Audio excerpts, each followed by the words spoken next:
क्या बीएसपी बिगाड़ेगी आप और बीजेपी का खेल? मायावती ने किया बड़ा ऐलान, चौंका देगी ये रिपोर्ट। दिल्ली में मुख्य रूप से भाजपा, आम आदमी पार्टी और कांग्रेस के बीच चुनावी लड़ाई होती है, लेकिन बहुजन समाज पार्टी का भी यहां की चुनावी राजनीति से पुराना रिश्ता है। वर्ष 1989 से वो यहां के चुनाव में अपना प्रत्याशी उतारती रही है।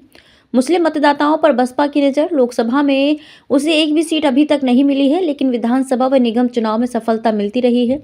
इस बार सभी 70 विधानसभा सीटों पर उसने प्रत्याशी उतारने की घोषणा कर दी है। दिल्ली के करीब 17% अनुसूचित जाति से संबंधित मतदाताओं के साथ ही मुस्लिम मतदाताओं पर पार्टी की विशेष नजर है। वहीं बाबा साहेब भीमराव अंबेडकर को लेकर पिछले माह से शुरू हुई राजनीति के बीच बसपा की नजर दिल्ली विधानसभा चुनाव पर है। पार्टी की कोशिश है कि चुनावी समीकरण बदलकर अपना राजनीतिक महत्व बताया जाए। मायावती के दिल्ली पहुंचने की उम्मीद।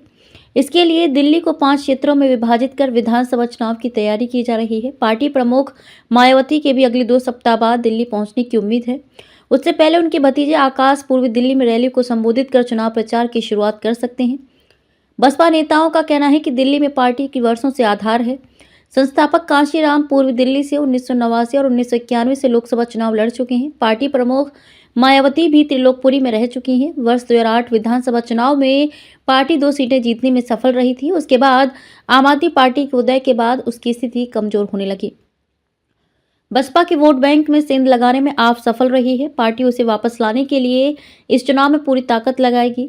दिल्ली में 12 आरक्षित सीटें हैं, लेकिन लगभग 30 विधानसभा क्षेत्रों में अनुसूचित जाति व मुस्लिम चुनाव परिणाम को प्रभावित करने की स्थिति में है। बसपा ने कब जीती थी सीटें?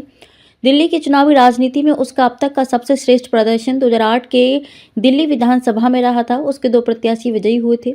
6 सीटों पर वह दूसरे स्थान पर रही थी। वहीं नगर निगम चुनाव में बसपा ने 2007 में 17, 2012 में 15 और 2017 में 3 वार्डों में जीत मिली थी। वर्ष 2022 के निगम चुनाव में एक भी वार्ड में जीत नहीं मिली थी।